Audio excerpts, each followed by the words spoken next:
దేవుని అతి పరిశుద్ధ నామమునకు మహిమ కలుగును గాక. దేవుడు మనతో మాట్లాడగలిగినట్లుగా మన హృదయాలను తెరుద్దాం. డిసెంబర్ నెల 2వ వారంలో మనం ఉన్నాం. సంఘంలో కూడా క్రిస్మస్ ఆలోచనలు లేకపోతే ఆ దృష్టి కనిపిస్తూ ఉంది. మీలో కూడా మీ మొహాలు చూస్తూ ఉంటే ఇప్పటి నుంచే క్రిస్మస్కి ఎలా సిద్ధపడాలో కూడా సిద్ధపడుతున్నట్లున్నారు. అలాగే షాపింగ్స్ కూడా స్టార్ట్ అయ్యి ఉండొచ్చు, బహుశా అయిపోయిందా? Okay good. 25వ తేదీ కొరకు మనం సిద్ధపడుతూ ఉన్నాం. మంచిది. ప్రతి నెలలో రెండవ వారంలో మనం కృప గురించి మనం ధ్యానం చేస్తున్నాం. ఈ సంవత్సరంలో మనం కృపా సంవత్సరంగా మనం పరిగణించుకొని ఆ కృప గురించినటువంటి ధ్యానాలు జరుగుతూ వచ్చాయి. మరి ఆ కృపా ధ్యానాల్లో ఎంతవరకు మీరు బ్లెస్ అవుతున్నారో, ఆ కృప గురించి ఎంతవరకు ఆలోచిస్తున్నారో అది నేను చెప్పలేను. కానీ నేనైతే కృప గురించి మాట్లాడినప్పుడు, కృప గురించి ఆలోచించే ప్రతి ఆరాధనలో కూడా నేను ఎంతగానో దేవునికి ఒక మేటు దగ్గర అవ్వడానికి దేవుడు కృప చూపించారు. ఈ దినం మనం దేవుని వాక్యాన్ని ధ్యానం చేద్దాం. కృప గురించి ఆలోచిస్తున్నప్పుడు, దేవుని సన్నిధిలో కనిపెడుతున్నప్పుడు నాకు ఇచ్చినటువంటి ఒక ఆలోచన మేరకు మీ ముందు నిలబడి ఉన్నాను. అపోస్తలుడైన పౌలు జీవితంలో అపోస్తలుడైన పౌలు దేవుని యొక్క కృపను ఏ విధంగా అనుసరించాడో, లేకపోతే దేవుని కృపను ఏ విధంగా అనుభవించాడో, ఆ అనుభవాల నుండి కొన్ని మాటలు నేను ముందుకు తీసుకొని వస్తూ ఉన్నాను. కొరింథీయులకు రాసిన మొదటి పత్రిక 15వ అధ్యాయం 10వ వచనం. కొరింథీయులకు రాసిన మొదటి పత్రిక 15వ అధ్యాయం 10వ వచనం. నేనేమై ఉన్నానో అది నేనేమై ఉన్నానో అది దేవుని కృప వలన అయ్యున్నాను అని చెప్తూ ఉన్నాడు. నేనేమై ఉన్నానో అది దేవుని కృప వలనే అయ్యున్నాను అని చెప్తున్నాడు. చాలాసార్లు ఈ కృప అనే పదం, లేకపోతే దేవుని చిత్తం అనే పదం పదే పదే విరివిగా వాడుతూ ఉంటాం. చాలా సందర్భాల్లో విరివిగా సులువుగా వాడే పదం కొన్ని వాడుతున్న క్రమంలో ఆ పదాల యొక్క తీవ్రతను, సాంద్రతను కోల్పోతూ ఉంటుందేమో అనిపిస్తూ ఉంటుంది. మన జీవితంలో ప్రతిసారి చాలా సందర్భాల్లో దేవుని కృప అని అంటూ ఉంటాం. అయితే దేవుని కృప యొక్క విశిష్టతను మనం అర్థం చేసుకుంటున్నామా? దేవుని కృప యొక్క విశిష్టతను అనుభవిస్తూ ఉన్నామా? ఆ మాటలు మనం అర్థం చేసుకోవాలి. ఇక్కడ పౌలు అంటూ ఉన్నాడు, నేనేమై ఉన్నాను అది దేవుని కృప వలననే అయ్యున్నానని చెప్పడంలో అది ఆయన అనుభవం నుంచి చెప్తున్నటువంటి మాట. చాలా సందర్భాల్లో మనం ఏదైనా ఒక అచీవ్మెంట్ వచ్చినప్పుడు, లేకపోతే ఒకటి కొనుక్కున్నప్పుడు, లేకపోతే మనకు అసాధ్యమైనది ఏదైనా మనం సంపాదించుకున్నప్పుడు అప్పుడు అంటూ ఉంటాం. ఏమని అంటూ ఉంటే, దేవుని కృపను బట్టి నేను సంపాదించుకున్నాను, లేదా దేవుని కృపను బట్టి ఇలా ఉన్నాను, లేదా దేవుని కృపను బట్టి ఇది నేను పొందుకున్నాను అంటుండు. మంచిది. అయితే అంతకంటే భిన్నంగా అది మాత్రమే, లేదా దేవుడు మన ఫిజికల్ నీడ్స్ని తీర్చే కృప మాత్రమే కాదు అనే విషయం నుంచి బయటకు రావాలి. దేవుడు మన ఫిజికల్ అవసరతలను, ఫిజికల్ నీడ్స్ని మాత్రమే తీర్చే విధంలో కృప మాత్రమే కాదు అనే ఆలోచన నుంచి, ఆ మోస నుంచి, ఆ బాక్స్ నుంచి మనం బయటికి రావాల్సినటువంటి అవసరత ఎంతైనా ఉన్నది. అందుకే పౌలు అంటున్నాడు, నేనేమై ఉన్నానో అది దేవుని వలనైనా కృప అయి ఉన్నాడు. ఈ మాట చెప్పడం చాలా సులువుగా చెప్పినటువంటి మాట కాదు.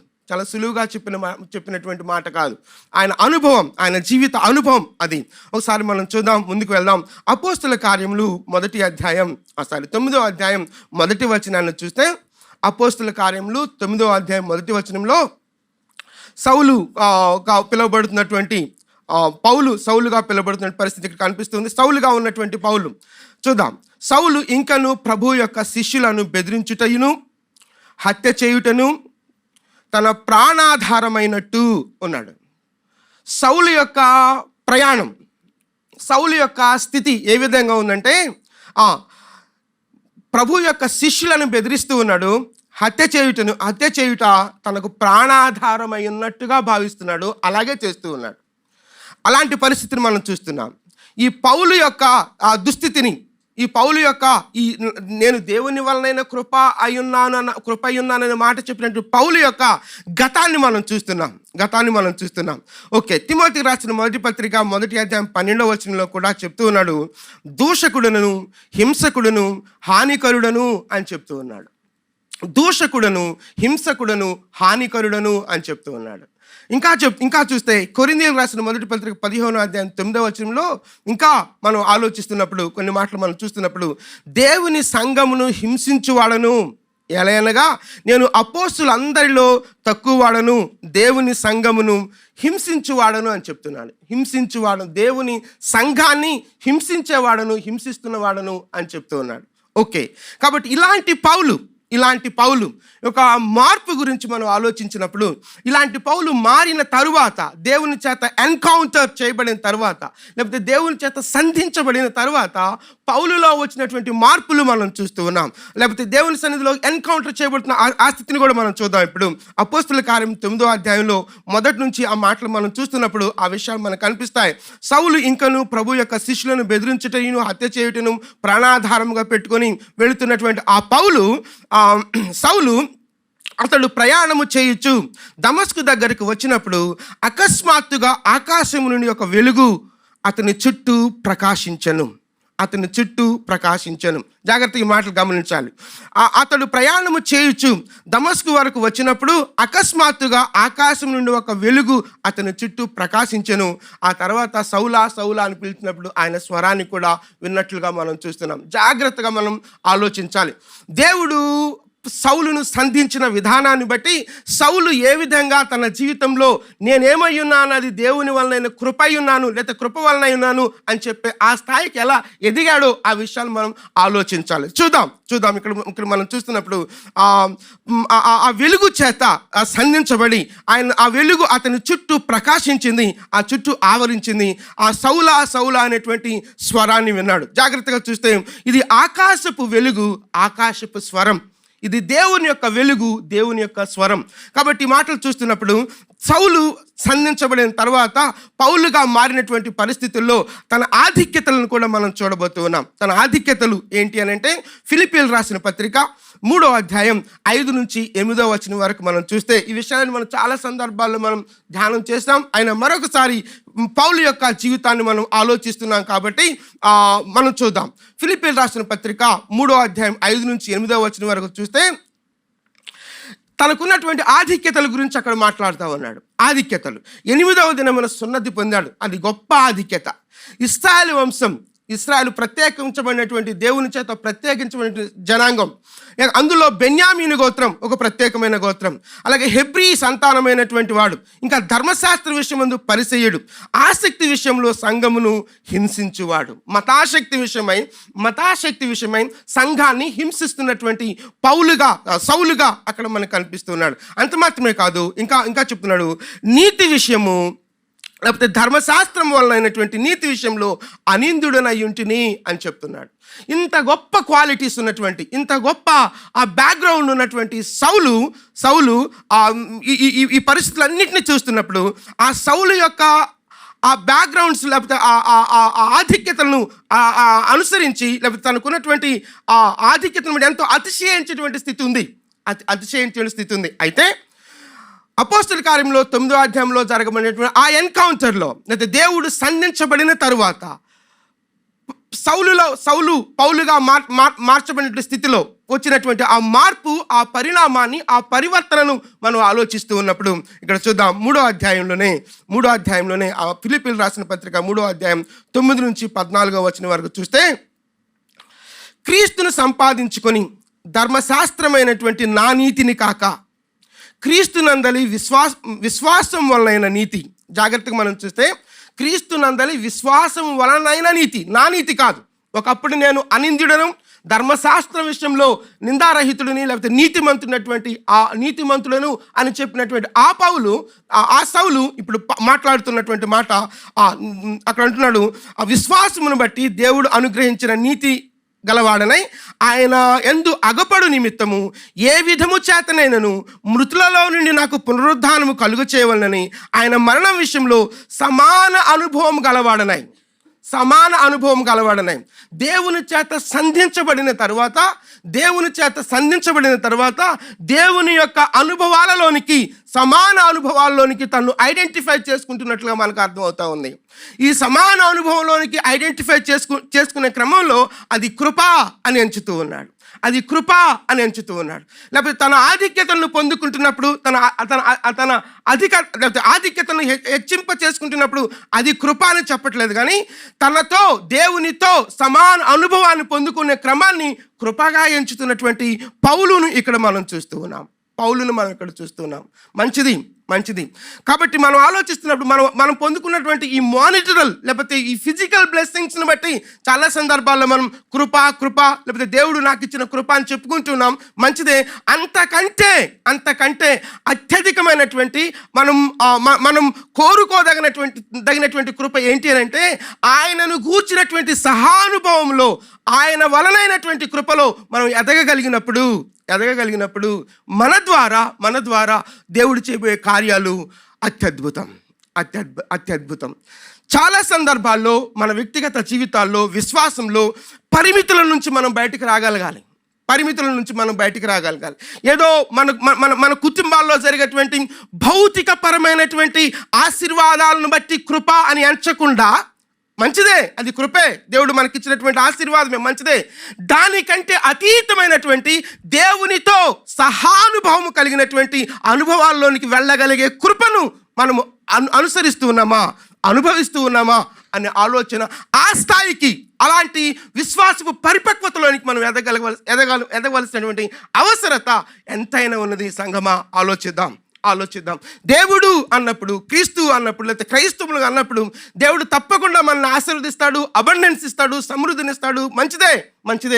వాటితోటే పరిమితం కాక, అక్కడే ఆగిపోక మరొక మెట్టు మనం ముందుకెళ్ళవలసినటువంటి అవసరత ఎంతైనా ఉన్నది. ఒకసారి ఆలోచిద్దాం. ఈ పాండమిక్ టైంలో దినదినము ఒక గండంగా, నిమిషము ఒక యుగంగా గడిపినటువంటి సందర్భాలు మనకున్నాయి. కొంతమంది కోవిడ్ ద్వారా వెళ్ళినటువంటి వాళ్ళు ఉన్నారు, కోవిడ్ రాకుండా ఉన్నటువంటి వారు ఉన్నారు. పరిస్థితులు ఏవైనప్పటికీ దేవుని కృప మనల్ని ఆవరించున్నటువంటి స్థితిని మనం అనుభవించాం. అర్థం చేసుకుందాం. మన ధనం ఆ సమయంలో అక్కరకు రాదు, లేకపోతే మనం సంపాదించిన పేరు ప్రతిష్టలు మనకు అక్కడికి రావు, కానీ దేవుని కృపలో మనం పొందుకున్నటువంటి ఆ అనుభవాలు ఎంతైనా మనల్ని బలపరిచేవిగా ఉంటాయి, ఎంతైనా మనల్ని నిలవబెట్టేవిగా ఉంటాయి. కాబట్టి ఇక్కడ పౌలు తన జీవితం నుంచి మనం నేర్చుకోవాల్సినటువంటి ఆ ఆలోచన ఏంటి అంటే, కృప అన్నప్పుడు పొందుకోవటం మాత్రమే కాదు, కానీ కృప అన్నప్పుడు ఆయనతో సహానుభవం పొందుకునే క్రమంలో వేటినైనా విడిచిపెట్టడానికి సిద్ధంగా ఉండగలగటమే దేవుని కృపను అనుభవించటం. కాబట్టి ఇక్కడ అంటూ ఉన్నాడు, చూద్దాం. క్రీస్తును సంపాదించుకొని ధర్మశాస్త్రమూలమైనటువంటి నా నీతిని కాక, క్రీస్తునందలి విశ్వాసం వలనైన నీతి, అనగా విశ్వాసమును బట్టి దేవుడు అనుగ్రహించి నీతి గలవాడనై ఆయన యందు అగపడు నిమిత్తము, ఐడెంటిఫికేషన్, ఆయన యందు అగపడు నిమిత్తము చెప్తూ ఉన్నాడు. ఏ విధము చేతనైనను మృతులలో నుండి నాకు పునరుద్ధానము కలుగవలనని, సహానుభవం కలుగవలనని ఆయన మరణ విషయంలో సమాన అనుభవం గలవాడనై ఆయన పునరుద్ధాన బలము ఎరుగు నిమిత్తము, ఆయన శ్రమలలో పాలువాడనగుట ఎట్టిదో ఎరుగు నిమిత్తము సమస్తమును నష్టపరుచుకొని పెంటతో సమానంగా ఎంచుతున్నాను. దేవుని కొరకు నష్టపరుచుకునేటువంటి కృప, దేవుని కొరకు నష్టపరుచుకోవడానికి దేవుడు చూపిన కృప అన్నప్పుడు చాలా పొందుకోవటం మాత్రమే కాదు. దేవుడు ఇస్తాడు, దేవుడిచ్చే దేవుడు మన దేవుడు. అయితే ఆయన కోసం నష్టపరుచుకునే క్రమంలో ఆయన కృపను మనం అనుభవించే వారం ఉంటున్నామా? ఆ స్థాయికి సంఘం ఎదగాలి. ఎదగాలి. కాబట్టి చాలా సందర్భాల్లో మన విశ్వాస అనుభవాల్లో ఎంతవరకు మనం పొందుకోవడం మంచిది, ఇస్తాడు దేవుడు. అయితే వాటి వరకే సరిపెట్టుకోక దేవుని కృపలో ఆయనతో సమాన అనుభవాలు పొందుకోగలిగినట్లు ఆయన యందు అగపడు నిమిత్తం, ఆయన ఏమై ఉన్నాడో ఆయన వలన మనం నడిపింపబడుతున్నప్పుడు, ఆయన కోసం ఒకవేళ దీనిని త్యజించవలసిన వస్తే వాటిని కూడా త్యజించగలగడానికి ఆయన కృపకు కనిపెట్టుకోవాల్సినటువంటి విశ్వాసపు పరిపక్వత స్థాయిలోనికి మనం ఎదగగలుగుతున్నామా ఆలోచిద్దాం అంటూ ఉన్నాడు. ఇదివరకే నేను గెలిచి తినను, ఇదివరకే సంపూర్ణ సిద్ధి పొంది నేను అనుకొనుటలేదు, కానీ నేను దేని నిమిత్తము క్రీస్తు యేసు చేత పట్టబడితినో దాన్ని పట్టుకొనవలనని పరిగెత్తుచున్నాను. సహోదరులారా, నేను ఇదివరకే పట్టుకొని ఉన్నానని తలంచుకొనను, అయితే ఒకటి చేయుచున్నాను, వెనుకున్నవి మరచి ముందున్నటువంటి వారి కొరకు వేగిరపడుచున్నాను. క్రీస్తు యేసునందు దేవుని ఉన్నతమైన పిలుపునకు బహుమానము పొందవలని గురి యొద్దకే పరిగెత్తుతున్నాను. జాగ్రత్తగా మాటలు ఆలోచించాలి. దేవునితో సంధించక పూర్వము తన పరుగులో తనున్నాడు. దేవునితో సంధించిన తరువాత తన పరుగు మారిపోయింది. దేవునితో సంధించక పూర్వం, దేవునితో ఎన్కౌంటర్ కాక పూర్వం తన పరుగంతా కూడా సంఘాన్ని హింసించడం కోసం, సంఘాన్ని లేకపోతే విశ్వాసులను హింసించడం కోసం. ఈ పరుగులో అది అతనికి ప్రాణాధారమైనట్లుగా మనం చూసాం. అది ఎప్పుడైతే దేవుని చేత సంధించబడ్డాడో తన పరుగు మారిపోయింది. ఆ పరుగు ఏంటంటే దేవుని యొక్క ఉద్దేశాలేంటో గ్రహిస్తూ ఉన్నాడు. దేవుని యొక్క ఉద్దేశాలేంటో, నేను ఎందుకు పిలువబడుతున్నో, నేను ఎందుకు దేవుని చేత సంధించబడ్డానో ఆ ఉద్దేశాన్ని గ్రహిస్తూ ఉన్నాడు. ఒకసారి ఆలోచిద్దాం ప్రియులరా. దేవుని చేత పిలువబడ్డాం అనగా దేవుని రక్తంలో కడగబడిన మన పట్ల దేవుని ఉద్దేశం ఏమై ఉన్నదో ఒకసారి ఎప్పుడైనా మనం ప్రార్థన చేసామా? ఒకవేళ అలాంటి ప్రార్థనలు మనం ఇప్పటి వరకు చేయకపోతే, దేవా నా పట్ల నీ ఉద్దేశం ఏమై ఉన్నది, ఏ ఉద్దేశము చేత నన్ను నీ కుమార్తెనిగా చేర్చుకున్నావు, ఆ ప్రార్థన మనకు అవసరం. ఆ ప్రార్థన మనం చేయాలి. అందుకే పౌలు మనకు మాదిరిగా ఉన్నటువంటి స్థితిలో క్రీస్తు యేసునందు దేవుని ఉన్నతమైన పిలుపునకు బహుమానం పొందవలనని గురి యొద్దకే పరిగెత్తు. గురి లేనటువంటి విశ్వాస జీవితం మనకు ఉండకూడదు. గురి లేనటువంటి విశ్వాసపు జీవితం మనకు ఉండకూడదు. మన గురి దేవుడై ఉండాలి. ఆ గురి కలిగినటువంటి విశ్వాసపు జీవితంలో నేను వెళ్ళాలి. అలాంటి అనుభవాలు కలిగినటువంటి పౌలు అంటూ ఉన్నాడు. ఏమంటున్నాడంటే, నేను యోగ్యుడను కాను, అపోస్తలుడు అని పిలిపించుకోవడానికి నేను యోగ్యుడను కాను అంటున్నాడు. దరిదాపుగా 13-14 పత్రికలు రాశాడు. తర్వాత చాలా ఉన్నతమైనటువంటి అనుభవం కలిగినటువంటి వ్యక్తి, చాలా అద్భుతమైనటువంటి ప్రత్యక్షతలు కలిగినటువంటి వ్యక్తి. ఇలాంటి గొప్ప స్పిరిచువల్ జైంట్ అంటున్నటువంటి మాట ఏంటంటే, నేను అర్హుడను కాదు, అయోగ్యుడును అని చెప్తూ ఉన్నాడు. జాగ్రత్తగా అర్థం చేసుకుంటే, కృప యొక్క సార్థకత ఎప్పుడు మన జీవితాల్లో జరుగుతుందంటే, నేను అయోగ్యుడను ప్రభువా, ఏ యోగ్యత నాకు లేదు ప్రభువా, నీవే అని ఎప్పుడైతే ఆయన పాదాల చెంత మనం చేరుతామో అప్పుడు మన కృపకు అర్హులం అవుతాం. నేను యోగ్యుడును అనుకున్న వాడి కృప అక్కర్లేదు. నేను యోగ్యుడును అనుకున్నవాడు దేవునికి అక్కర్లేదు. కాబట్టి నేను అయోగ్యుడను ప్రభువా, ఎవరు చెప్పలేరు. నేను యోగ్యుడని ఎవరు చెప్పలేరు. అయితే ఎప్పుడైతే నేను అయోగ్యుడను ప్రభువా, నేను అర్హుడను కాదు ప్రభువా అనేటువంటి ఆలోచన మన హృదయాల్లో నింపుకుంటామో అప్పుడు మనం దేవుని దగ్గరికి వచ్చినప్పుడు ఆయన కృపకు పాత్రులుగా చేసేవాడు దేవుడు. పౌలు అంటూ ఉన్నాడు, ఇంత గొప్ప విశ్వాసపు అనుభవాలు ఉన్నటువంటి వ్యక్తి, ఇంత గొప్ప బ్యాక్గ్రౌండ్ లేకపోతే నేపథ్యం ఉన్నటువంటి వ్యక్తి, హెబ్రీయుడు లేకపోతే బెన్యామీనుడు లేకపోతే 8వ దినాన సున్నతి, ఇలాంటి గొప్ప గొప్ప గొప్ప గొప్ప అప్పటి సామాజిక స్థితిలో అత్యున్నతమైనటువంటి అనుభవాలు కలిగినటువంటి ఆ పౌలు అంటున్నాడు ఏంటంటే, నేను అర్హుడను కాదు ప్రభువా, యోగ్యుడను కాదు ప్రభువా. అయితే అంటూ ఉన్నాడు ఏమాటనంటే, అయితే చెప్తూ ఉన్నాడు ఆ మాట మరలా నేను చూస్తున్నాను, నేనేమై ఉన్నాను అది దేవుని కృప వలననే అయ్యున్నాను. నేను ఏ స్థితిలో ఉన్నానో, ఎలా ఉన్నానో ఆ స్థితి గల కారణం ఏంటనంటే దేవుని కృప తప్ప మరొకటి కాదు అని అంటూ ఉన్నాడు. ఒకసారి మనం చూద్దాం. ఇంకా మనం గమనిస్తే ఆ 10వ వచనంలో, కొరింథీయులకు రాసిన మొదటి పత్రిక 15వ అధ్యాయం 10వ వచనంలో చెప్తూ ఉన్నాడు. ఆ మాటని మనం చూద్దాం. మరియు నాకు అనుగ్రహింపబడిన ఆయన కృప నిష్ఫలము కాలేదు, కానీ వారందరికంటే నేను ఎక్కువ ప్రయాసపడినది నేను కాదు, నాకు తోడయ్యున్న దేవుని కృపయే అంటూ ఉన్నాడు. చాలాసార్లు ఈ రోజుల్లో మనం చూస్తున్నప్పుడు ఒక మాట ఎక్కువ వినిపిస్తూ ఉంటుంది. ఒక పని చేసినప్పుడు మైలేజ్ అని అంటున్నారు. అంటే ఏదైనా ఒక పని చేసినప్పుడు ఆ పని బట్టి కొంత మైలేజ్ రావాలి నా లైఫ్లో, కొంత యాడ్ అవ్వాలి, వాల్యూ యాడ్ అవ్వాలి. కానీ దేవుడు పౌలు అంటూ ఉన్నాడు, ఆ మైలేజ్ నాకేం అక్కర్లేదు, ఆ మైలేజ్ నాకేం అక్కర్లేదు అంటున్నాడు. నేను మరలా వచ్చిన చదువుతున్నాను. నేనేమై ఉన్నాను అది దేవుని కృప వలనే అయ్యున్నాను, మరియు నాకు అనుగ్రహింపబడిన ఆయన కృప నిష్ఫలము కాలేదు. కానీ వారందరికంటే, అంటే దేవుని కొరకు పాటుపడిన అపోస్తులందరికంటే నేను ఎక్కువ ప్రయాసపడ్డాను.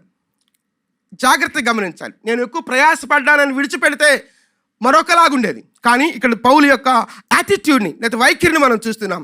ఆ ప్రయాసపడినది నేను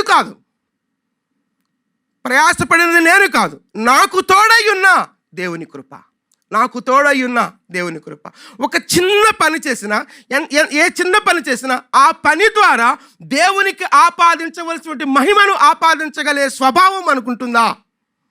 ఒక చిన్న పని చేస్తే ఆ పనిని బట్టి నేను మహిమ తెచ్చుకునేవాడగా ఉంటున్నానా? ఒకసారి మనం ఆలోచించాలి.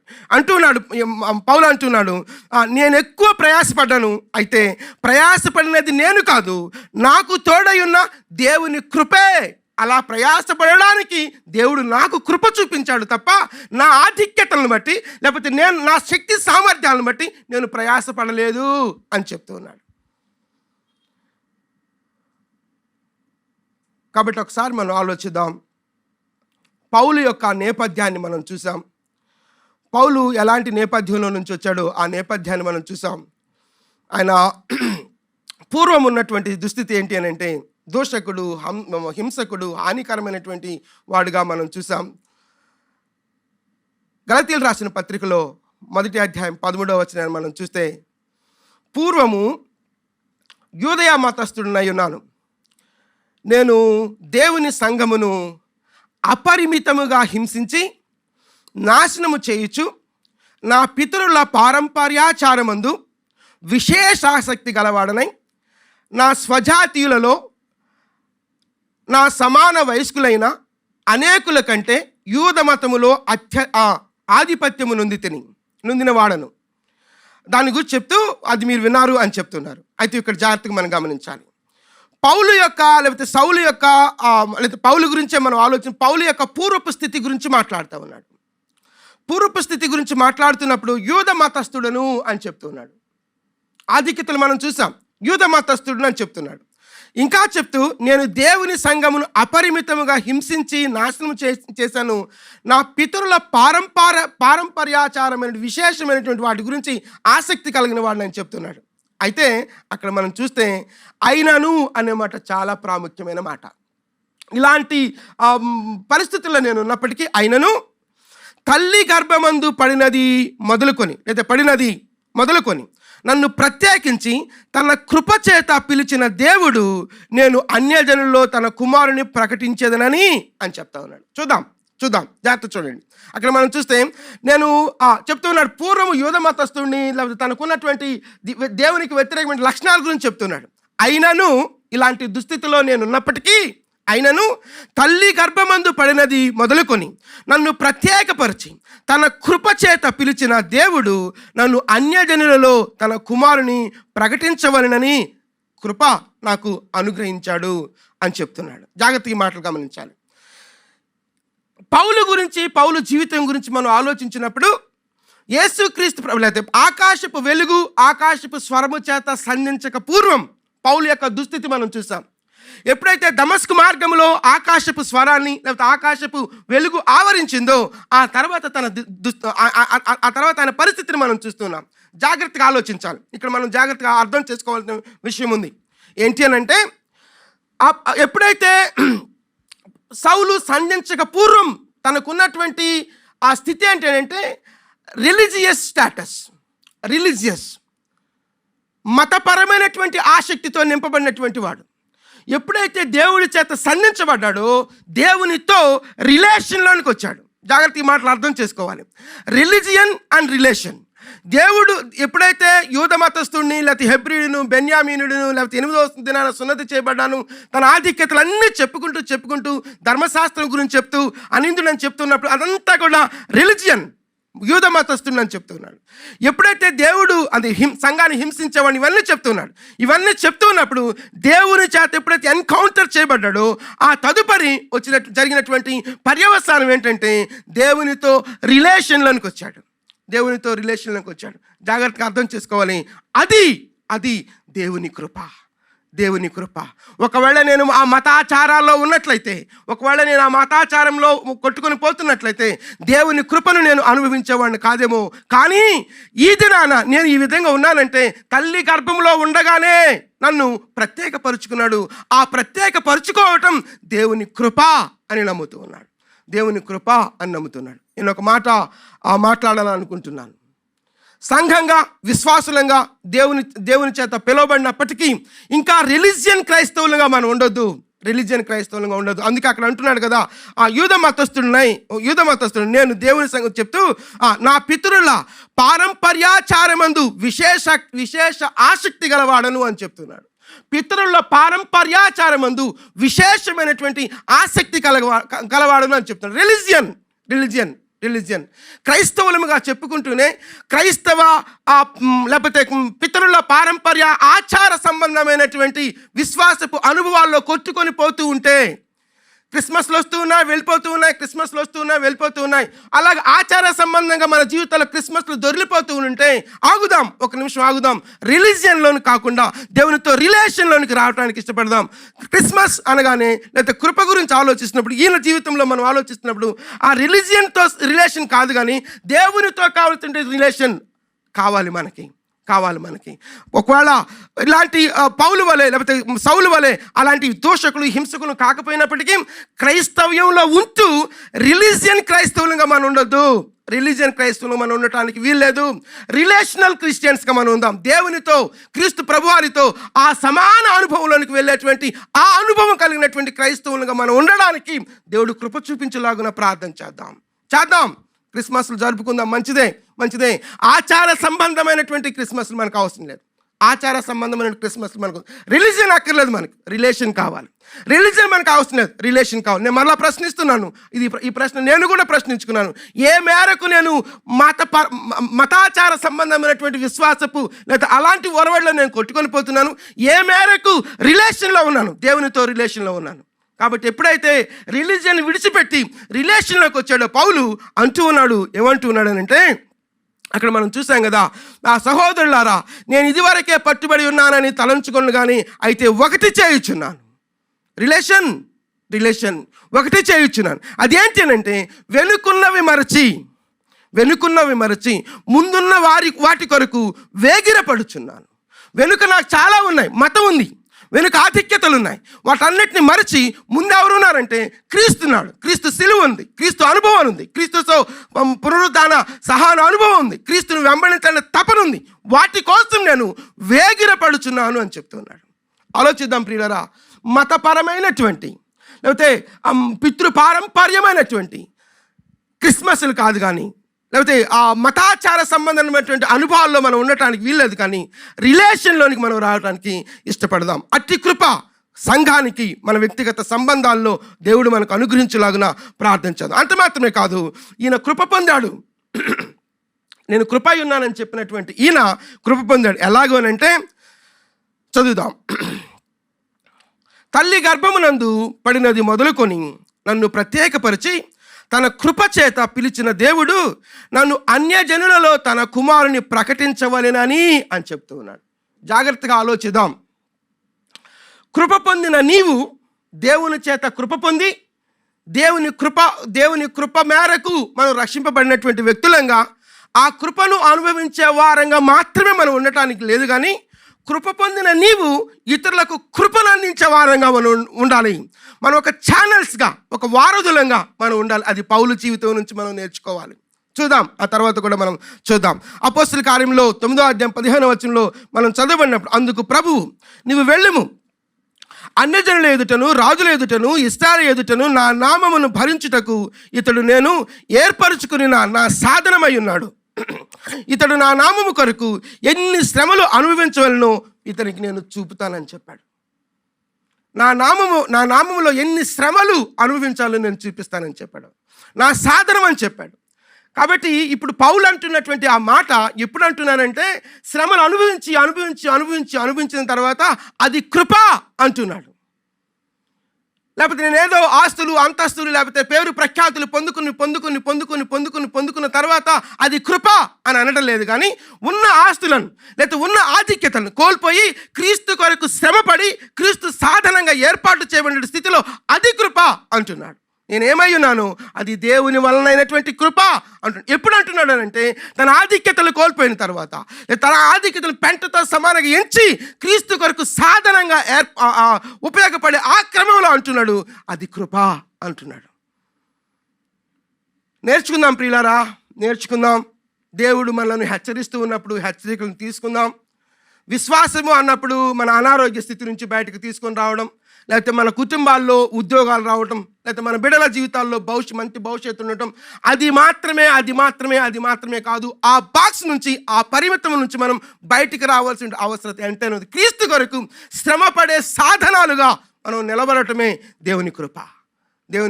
అదే అంటున్నాడు. కృప పొందినటువంటి పౌలు కృపను అందించే వ్యక్తిగా రాజుల ఎదుట లేకపోతే అన్ని జనుల ఎదుట చాలా ఎక్కడెక్కడికో చెప్తున్నాడు. ఆ విషయాలు మనం చూసాం కదా.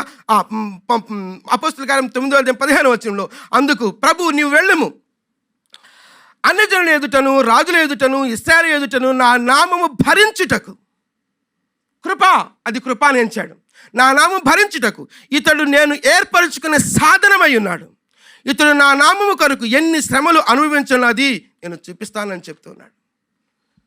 క్రీస్తు కొరకు శ్రమ పడటం కృప. క్రీస్తు కొరకు శ్రమ పడటం పరీక్ష కాదు. ఒకసారి సాధు సుందర్ సింగ్ దగ్గరకు ఒక యవనస్తుడు వచ్చి అన్నాడట, నేను క్రీస్తు కోసం చనిపోవటానికైనా సిద్ధమే అన్నాడంట. ఒక యవనస్తుల మీటింగ్లో నేను క్రీస్తు కోసం చనిపోవడం కోసం సిద్ధమే అన్నాడంట. ఆయన ఆ యవనస్తుల పైకి కింద చూసి, చనిపోవడం చాలా ఈజీ, బ్రతకటమే చాలా కష్టం అన్నాడట. క్రీస్తు కోసం చనిపోవడం చాలా ఈజీ, బ్రతకటమే కష్టం అన్నాడంట. అందుకే పౌలు అంటాడు కదా, నేను దినదినము చనిపోవచ్చున్నాను అంటాడు. కాబట్టి క్రీస్తు కోసం బ్రతకటం అన్నప్పుడు అది ఆయన డైలీ బేసిస్, అది ఒక నూతనమైనటువంటి విశ్వాసపు అనుభవాల్లోనికి దినదినము మనం ఎదగగలగాలి. ఎప్పుడు ఎదుగుతామనంటే, ఆయన సాధనంగా లేకపోతే ఆయన చేత మనం మలచబడుతూ ఉన్నప్పుడు ఎదుగుతాం. ఆ పరిస్థితుల్లోనికి, ఆ అనుభవాల్లోనికి ఎప్పుడు వెళ్ళగలం మనం అన్నప్పుడు, మనకున్నటువంటి ఈ ఫిజికల్గా ఉన్నటువంటి వాటిని మనం పట్టుకొని హోల్డ్ చేస్తున్నంత కాలం మనం ఎదగలేం. కాబట్టి ఎప్పుడు ఎదుగుతామనంటే, దేవా నేను సంపూర్ణంగా నీకు సమర్పించుకుంటాను, రిలీజియన్ నుంచి నేను బయటకు వస్తాను ప్రభువా, నీతో రిలేషన్లో ఉంటాను ప్రభువా, నీతో సంబంధాన్ని కలిగి ఉంటాను ప్రభువా అన్నప్పుడు అప్పుడు ఆ కృపను మనకు అనుగ్రహిస్తాడు. కాబట్టి క్రీస్తు కోసం చనిపోవడం లేదా హతసాక్షులుగా అది ఏర్పాటు చేయబడిన వ్యక్తులకే అది. అలాగని నేను క్రీస్తు కోసం చనిపోతాను లేకపోతే ఏదో చేస్తానంటే కుదరదు. అది కూడా ఒక ప్రత్యేకమైనటువంటి అర్హతే, దేవుడు ఇచ్చిన అర్హతే. కాబట్టి ఈ మాటలు మనం చూస్తున్నప్పుడు అర్థం చేసుకుందాం. ఒకసారి మనం చూస్తున్నప్పుడు అందుకు ప్రభు నీవు వెళ్ళుము, అన్యజనుల ఎదుటను రాజుల ఎదుటను ఇశ్రాయేలు ఎదుటను నా నామమును భరించుటకు ఇతడు నేను ఏర్పరచుకున్న సాధనమై ఉన్నాడని, ఇతడు నా నామము కొరకు ఎన్ని శ్రమలు అనుభవించాలో అవి చూపిస్తానని చెప్పాడు. ఓకే, తర్వాత ఇప్పుడు ఈ మాటలన్నీ చూసిన తర్వాత ఒక్కసారి మనం ఆలోచిస్తే మనకేం అర్థం అవ్వాలి అని అంటే, విశ్వాసము అన్నది లేకపోతే కృప అన్నది దేవుని నుంచి పొందుకోవటం మాత్రమే కాదు, కానీ దేవుని కొరకు నష్టపరుచుకునే విషయాల్లో కూడా మనం కృప పొందుకునే వారంగా ఉండాలి అనే విషయాన్ని దేవుడు మనకు చెప్తూ ఉన్నాడు. కాబట్టి ఈ పరంపరలో లేదా ఈ బ్యాక్గ్రౌండ్ నుంచి పౌలు అంటున్నటువంటి మాట ఏంటి అని అంటే, నేనేమై ఉన్నాను అది దేవుని వలనైనా కృప అయి ఉన్నాను, లేదా నేనేమై ఉన్నాను అది దేవుని కృప వలనే అయి ఉన్నాను అని చెప్తున్నాడు. కాబట్టి మనం ఏమై ఉన్నామో అది దేవుని కృప అవ్వగలుగునట్లుగా మన జీవితాలను సార్థకతలోనికి ఎప్పుడు వెళ్తామనంటే, విశ్వాసాన్ని మనం సాధన చేసినప్పుడు, అనుభవించినప్పుడు, ప్రాక్టీస్ చేసినప్పుడు, లేకపోతే విశ్వాసంలో మనం దేవుని కొరకు కార్యాలు చేయడానికి ఉపక్రమించుకున్నప్పుడు. కాబట్టి ఆ మాటలు మనం అర్థం చేసుకోవాలి. పౌలు నేనేమై ఉన్నాను దేవుని కృప అని చెప్తే, ఇక్కడ క్రీస్తు ప్రభువారు లేకపోతే ఓకే ఇంకా ముందుకెళ్దాం, ఇంకో మాటలోనికి వెళ్దాం. కొరింథీయులకు రాసిన రెండవ పత్రిక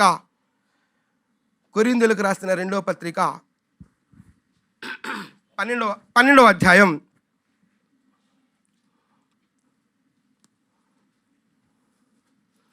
9వ వచనం.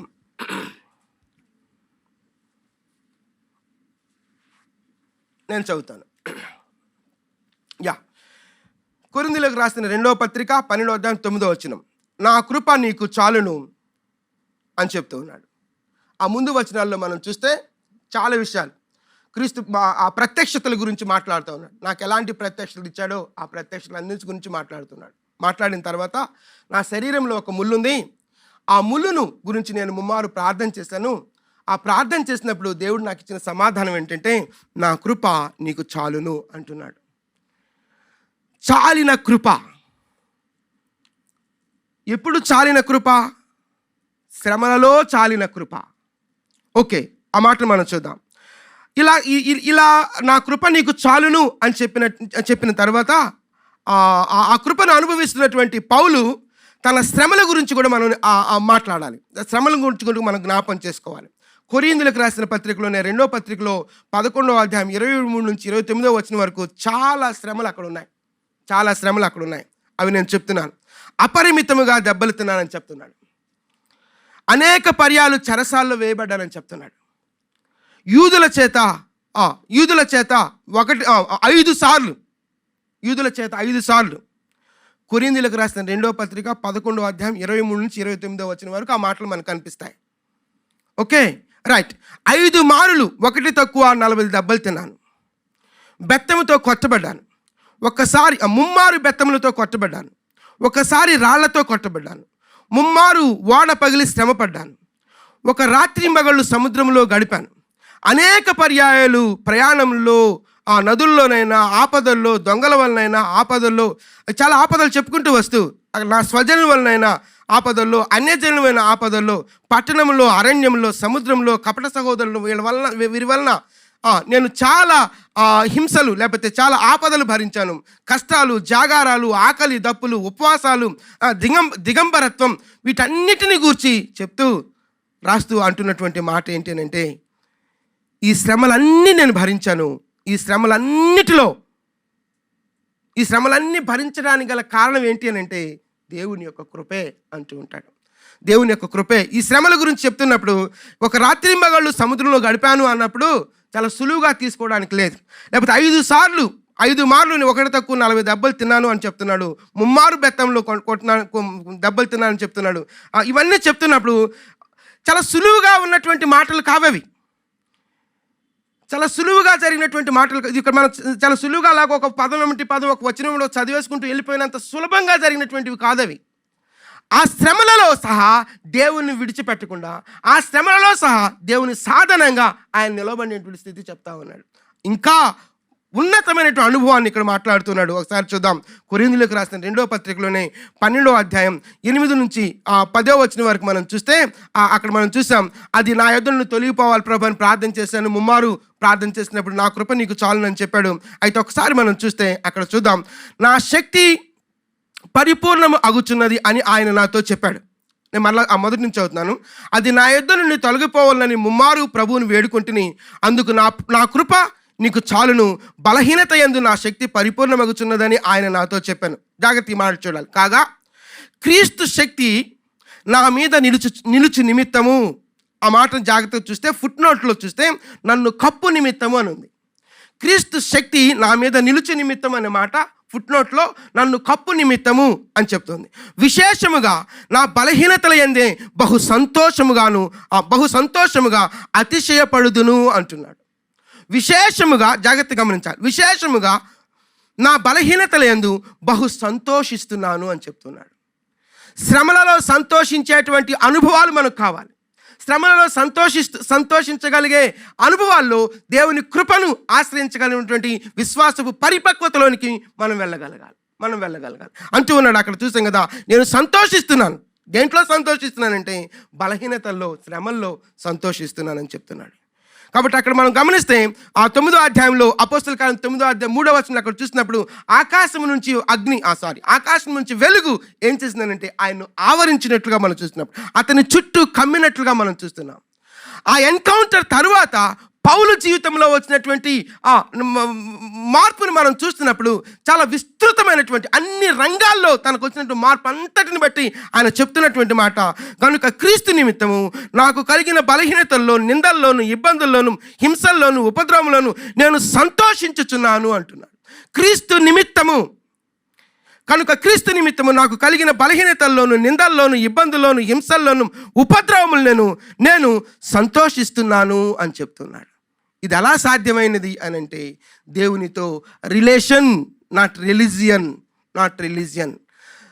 మతపరమైనటువంటి సంబంధం కాదు, కానీ అది దేవునితో ఆ సహవాస అనుభవంలోనికి, సహవాస సంబంధంలోనికి వెళ్ళినట్లుగా మనం చూస్తున్నాము. కాబట్టి సహవాస సంబంధంలోనికి ఎప్పుడైతే మనం వెళ్తామో నిజమైనటువంటి క్రైస్తవ అనుభవాలు బయటకు వస్తాయి. నిజమైన క్రైస్తవ అనుభవాల్లోనికి మనం ముందుకెళ్ళడానికి అవకాశం ఉంటుంది. ఆ సహవాసం మన దేవునికి మనకు ఎలాంటి సహవాస సంబంధం ఉందో ఒకసారి మనం ఆలోచించవలసిన అవసరత ఎంతైనా ఉన్నది. పాండమిక్ నుంచి మనం బయటకు వచ్చాం, లేదా పాండమిక్లో చాలా అనుభవాలు మనం పొందుకున్నాం. వాటంతట్లో దేవుడు కృప చూపించాడు, మంచిది. అంత మాత్రమే, అది మాత్రమే కాదు, కానీ దేవుని కొరకు నిలవబడగలగడానికి, దేవుని కొరకు ఆ దేవుని క్రైస్తవ విలువలతో నిలవబడగలగడానికి, ఆయన మరణ పునరుద్ధాన అనుభవంలోనికి మనం వెళ్ళడానికి ఆయనతో సహవాస సంబంధం లేకుండా ఆ అనుభవాల్లోనికి మనం వెళ్ళలేము. అలాంటి అనుభవాల్లోనికి వెళ్ళాలి అన్నప్పుడు దేవుని కృపను మనం ఆశ్రయించవలసిన అవసరం ఉంది. దేవుని కృపను ఆశ్రయించవలసినటువంటి అవసరత ఎంతైనా ఉన్నది. ఒకసారి మనం చూద్దాం. లూకా సువార్త 2వ అధ్యాయంలో 10-11 వచనాలు మనం చూస్తే అక్కడ యేసుక్రీస్తు ప్రభువారి పుట్టుక గురించి మనం చూస్తాం. అక్కడ మనం చూస్తే అక్కడ, అయితే దూత భయపడకుడి, ఇదిగో ప్రజలందరికీ కలగబో మహా సంతోషకరమైన సువర్తమానం నేను మీకు ఇవన్నీ మనకు తెలుసు. ఈ టైంలో ఎక్కువగా దాన్ని మనం ధ్యానం చేస్తూ ఉంటాం. కాబట్టి అక్కడ మనం చూస్తే దావీదు పట్టణం నేడు రక్షకుడు మీ కొరకు పుట్టి ఉన్నాడు, ఈయన ప్రభు అయిన క్రీస్తు. ఆ మాటలకు అర్థాలు మనం చూద్దాం క్లుప్తంగా. ఈయన ప్రభు అయిన క్రీస్తు అని చెప్పాడు. ప్రభు అని అంటే రాజు, సార్వభౌమ అధికారం కలిగినటువంటి వాడుగా మనం చూడవచ్చు. క్రీస్తు అంటే అభిషిక్తుడు, దాని గురించి మనం మాట్లాడతాం. 2వ అధ్యాయం 21వ వచనంలో ఆ శిశువునకు సున్నతి చేయవలసిన 8వ దినము వచ్చినప్పుడు గర్భం దాల్చకముందే, గర్భం పడకముందే ఆయనకు దేవదూతల చేత ఆ పేరు పెట్టడం జరిగింది. ఆ పేరు గురించి అక్కడ చెప్పబడింది, అది యేసు అని. జాగ్రత్త గమనించండి, యేసు అని. కాబట్టి ఇక్కడ మనం చూస్తే ప్రభు, క్రీస్తు, యేసు అనే మాటలు 3 మాటలు ఉన్నాయి. ప్రత్యేకంగా ఈ సమయాల్లో మనం ఎక్కువ వాటిని గురించి ధ్యానం చేస్తూ ఉంటాం. ఓకే, ప్రభువు అని అంటే ఆ మాటకి అర్థం మనం చూస్తే ప్రభువు అని అంటే రాజు అని అర్థం, లేకపోతే సార్వభౌమ అధికారం కలిగిన వాడు అని అర్థం, సర్వశక్తిమంతుడు అని అర్థం. ఇది క్రీస్తు ప్రభు వారి గురించి చెప్పబడినటువంటి మాట. ప్రభు అన్నాం. క్రీస్తు అని అంటే అభిషిక్తుడు అని అర్థం, అలాగే యేసు అని అంటే రక్షకుడు అని అర్థం. అయితే నేను ఇక్కడ చెప్పాలనుకుంటుంది ఏంటంటే క్రీస్తు అన్న మాటకు మరొక అర్థం ఏంటంటే చాలినవాడు అని అర్థం. నా కృప నీకు చాలును అని చెప్పాడు పౌలుతో. నా కృప నీకు చాలును అని చెప్పాడు. కాబట్టి ఇక్కడ క్రీస్తు అన్న మాటకు సఫిషియంట్ గాడ్, సరిపోయినవాడు, చాలినవాడు అని అర్థం ఉంది. కాబట్టి యేసు, క్రీస్తు, ప్రభువు అని 3 మాటలు మనం చూస్తూ ఉంటాం. ప్రభు అన్నప్పుడు మన విశ్వాసం మీద సంపూర్ణ అధికారిగా ఆయనకు మనం అప్పగించుకోవాల్సిన అవసరం ఉంది. క్రీస్తు అన్నప్పుడు ఆయన మనకు చాలినవాడుగా ఉన్నాడు. యేసు అన్నప్పుడు ఆయన రక్షకుడుగా ఉన్నాడు. అయితే ఈ దినాల్లో మనం ప్రత్యేకంగా చూస్తున్నప్పుడు 2 ఆలోచనలు మేము ముందుకు తీసుకొని వస్తున్నాను.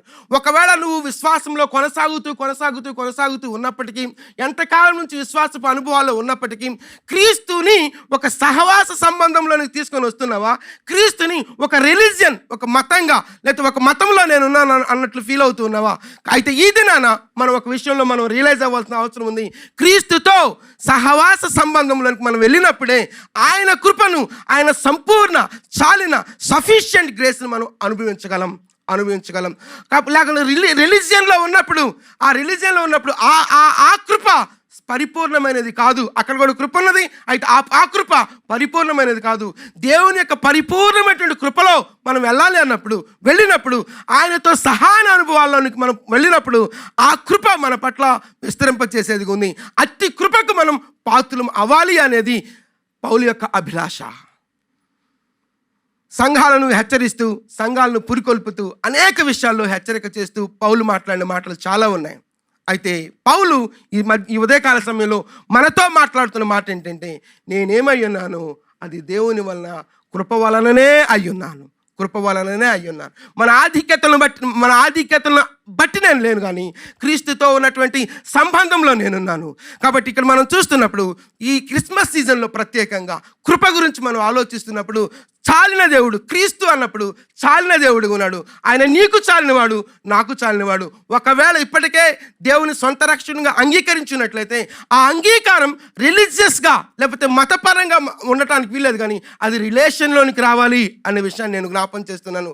ఒకవేళ ఇప్పటికీ నువ్వు క్రీస్తుని సొంత రక్షకునిగా అంగీకరించకపోతే, ఇదిగో నీకు చాలిన దేవుడు ఉన్నాడు, ఆయన నీకు పట్ల కృప చూపించే దేవుడుగా ఉన్నాడు. కాబట్టి ఒకసారి మనం చూస్తున్నప్పుడు ఇంకా మనం గమనిస్తే లూకా సువార్త 1వ అధ్యాయం 13వ వచనంలో మరియతో దూత మాట్లాడుతూ అక్కడ ఒక మాట కనిపిస్తుంది. నీవు కృప పొందావు అని చెప్తుంది.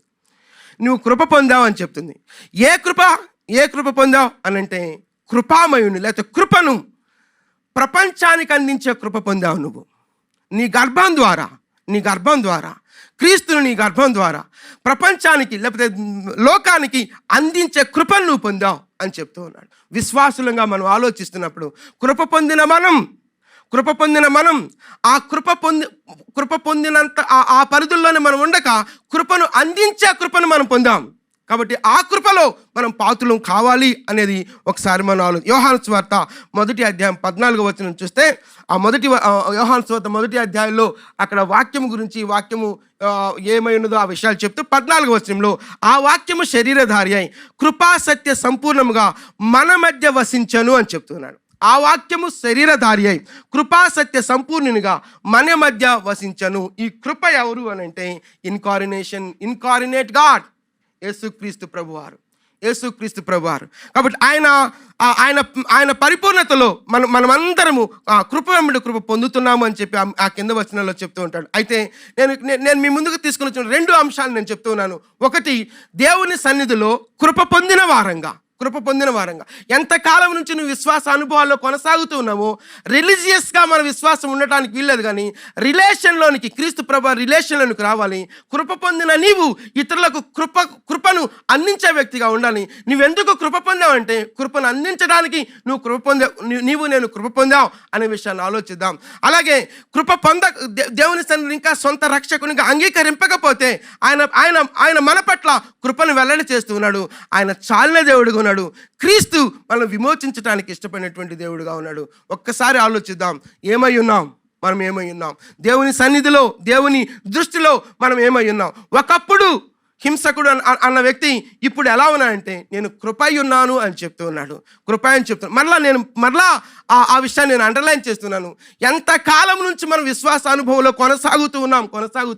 కొనసాగినప్పటికీ ఆచార సంబంధమైనటువంటి క్రైస్తవ్యంలో నుండి ఆచరణాత్మకమైనటువంటి క్రియాశీలకమైనటువంటి క్రైస్తవ్యంలోనికి మనకు రావాలి. అది రిలేషన్, క్రీస్తు ప్రభువులో సహా అనుభవంలోనికి మనం వెళ్ళే వ్యక్తులుగా ఉండాలి. ఒకవేళ ఎవరైనా ఇక్కడ ఇంకా క్రీస్తు ప్రభువుని సొంత రక్షకునిగా అంగీకరించకపోతే, ఆయన నీకు చాలిన దేవుడు, నీ పరిస్థితి నుంచి ఆయన విమోచించడానికి ఇష్టపడుతున్న దేవుడు. ఆయన వైపు మనం చూద్దాం. చిన్న ప్రార్థన చేస్తాను. ఒకసారి విన్న వాక్యాన్ని బట్టి మనం దేవుని సన్నిధిలో పునరంకితం చేసుకుందాం. ఆయన కృపా సత్య సంపూర్ణునిగా మన మధ్య వసించుచున్న దేవుడు ఆయన. మౌనంగా ఉండొద్దు. 1 లేదా 2 నిమిషాలు మనం టైం తీసుకుందాం. సంవత్సరం వెంబడి సంవత్సరం గడిచిపోతూ ఉన్నాయి. అయితే మన విశ్వాసపు అనుభవాలు ఏ విధంగా ఉంటూ ఉన్నాయి? ఒకవేళ ఇప్పటికే క్రీస్తు ప్రభువుని స్వంత రక్షకునిగా అంగీకరింపకపోయినట్లయితే, దేవా నీవు చాలిన దేవుడవు, నాకు కూడా చాలిన దేవుడవు, నీ అవసరత నాకున్నది ప్రభువా. మనం ఇంకా నువ్వు పాపములో ఉండగానే తన కుమారుని శిలువ మరణముకు అప్పగించిన ఆ ప్రేమ మన పట్ల వెల్లడి చేయట్లో, మన పట్ల ఆయన కృపను వెల్లడి చేసిన స్థితిని జ్ఞాపం చేసుకుంటూ, ఒకవేళ ఎవరైనా ఇంకా క్రీస్తు ప్రభువుని సొంత రక్షకునిగా అంగీకరించకపోయినట్లయితే మీ కుడి చేతిని చూపించండి. నేను మీకోసం ప్రార్థన చేయాలని ఆశపడతా ఉన్నాను. సంవత్సరాలు గడిచిపోతూ ఉన్నాయి, సంవత్సరాలు దొరికిపోతూ ఉన్నాయి. దేవుడు అనేక అవకాశాలు దేవుడు మనకు అవకాశాలు ఇస్తూ ఉన్నాడు. ఇప్పుడు కాదులే త్రోసివేస్తూ ఉన్నావేమో. దేవుడు మరొక ఛాన్స్ నీకు ఇస్తా ఉన్నాడు, ఆయన నువ్వు అంగీకరించడానికి. ఆయన చాలిన దేవుడు. క్రీస్తు అనగా సఫిషియంట్ గాడ్, చాలిన దేవుడు. ఒకవేళ ఎవరైనా క్రీస్తు ప్రభువుని సొంత రక్షకునిగా అంగీకరించకపోయినట్లయితే వారి కొరకు దేవుడు ప్రత్యేకంగా మరొక అవకాశాన్ని ఇస్తున్నాడు. మీ కుడి చేతిని పైకి చూపించినట్లయితే మీ కొరకు నేను ప్రార్థన చేయడానికి ఇష్టపడుతూ ఉన్నాను. దేవా, మీకు స్తోత్రాలు ప్రభువా. అలాగే విశ్వాసపు అనుభవాల్లో కొనసాగుతూ ఉన్నాం మనం. విశ్వాసపు అనుభవాల్లో సంవత్సరం బడి సంవత్సరం దొరికిపోతూ ఉన్నాయి. రిలీజియన్లో నుంచి రిలేషన్లోనికి మనం రావాలి. రిలేషన్లోనికి మన దేవుడు ప్రత్యేకంగా ఈ మాట ద్వారా మనతో మాట్లాడుతుండగా, ఆచార సంబంధమైనటువంటి క్రైస్తవ్యం నుంచి క్రీస్తుతో సహానుభవం పొందుకునేటువంటి క్రైస్తవంలోనికి రావాలి. దేవా, ఇంతవరకు నేను ఆచార సంబంధమైనటువంటి పరిమితులు కలిగినటువంటి విశ్వాసపు అనుభవాల్లో ఉన్నాను. దేవా, ఈ దినం నీతో అనుభవం పొందుకొనగలుగును. పౌలు మాట్లాడిన మాటల నుంచి ప్రభా నేను పురికొల్పబడుతున్నాను ప్రభా. నాతోనే స్పష్టంగా మాట్లాడా ప్రభా. నా దేవా, నీ సన్నిధిలో నా తండ్రి క్రియాశీలకమైనటువంటి విశ్వాసపు అనుభవాలు నేను పొందుకోవాలనుకుంటున్నాను ప్రభా అనేటువంటి వారు ఎవరైనా ఉన్నట్లయితే మీ కుడి చేతిని చూపించండి. మీకోసం నేను ప్రార్థన చేయడానికి ఇష్టపడతా ఉన్నాను. నులివెచ్చని స్థితి దేవునికి ఇష్టమైనటువంటి స్థితి కాదు. దేవునికి ఇష్టమైనటువంటి స్థితి కాదు. ఒకసారి మనం ఆలోచిద్దాం. ఇంకా ఆచార సంబంధాల్లోనే మనం ఉంటూ రిలేషన్లోనికి దేవునితో వ్యక్తిగత సంబంధంలోనికి రాకపోయినట్లయితే దేవుడు ప్రత్యేకంగా అడుగుతున్నాడు, నాతో వ్యక్తిగత సంబంధంలోనికి, ఆ రిలేషన్లోనికి వస్తావా? ఎవరైనా దేవుని చేత తాకబడిన వారు, దేవుని మాట చేత తాకబడిన వారు ఉన్నట్లయితే మీ కుడి చేతిని చూపించండి. మీకోసం నేను ప్రార్థన చేయడానికి ఇష్టపడుతున్నాను.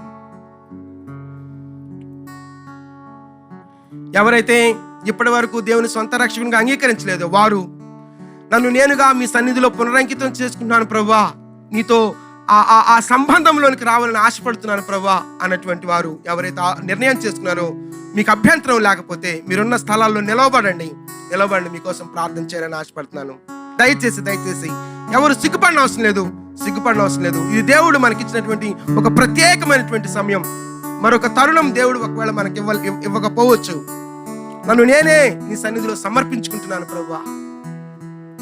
ఎంతకాలపు విశ్వాసపు అనుభవాల్లో ఉన్నప్పటికీ నులివెచ్చని స్థితిలో ఉంటూ ఉన్నట్లయితే దేవుడు ప్రత్యేకంగా మరలా మనతో మాట్లాడుతూ ఉన్నాడు.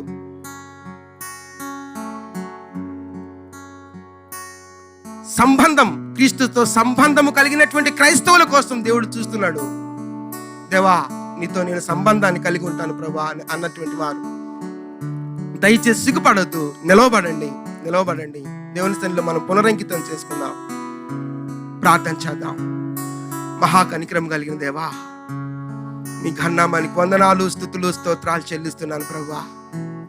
ఈ ఉదయకాల సమయంలో మీ కృపను మా ముందుకు తీసుకొని మీ కృప ద్వారా మరొకసారి మమ్మల్ని సంధించినందుకై, దర్శించినందుకై మీకు స్తోత్రాలు చెల్లిస్తూ, ఎవరెవరైతే నిర్ణయాలు చేసుకున్నారో, మిమ్మల్ని స్వంత రక్షకునిగా అంగీకరించడానికి ఇష్టపడ్డారో వారిని బట్టి స్తుతిస్తున్నాను ప్రభువా. అలాగే ఎవరెవరైతే మీ సన్నిధిలో పునరంకితం చేసుకోవడానికి నిర్ణయం చేసుకున్నారో వారిని బట్టి కూడా మేము స్తుతిస్తున్నాను ప్రభువా.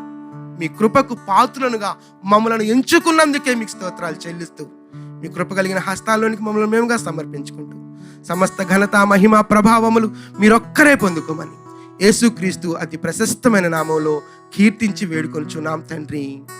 ఆమేన్. Thank you.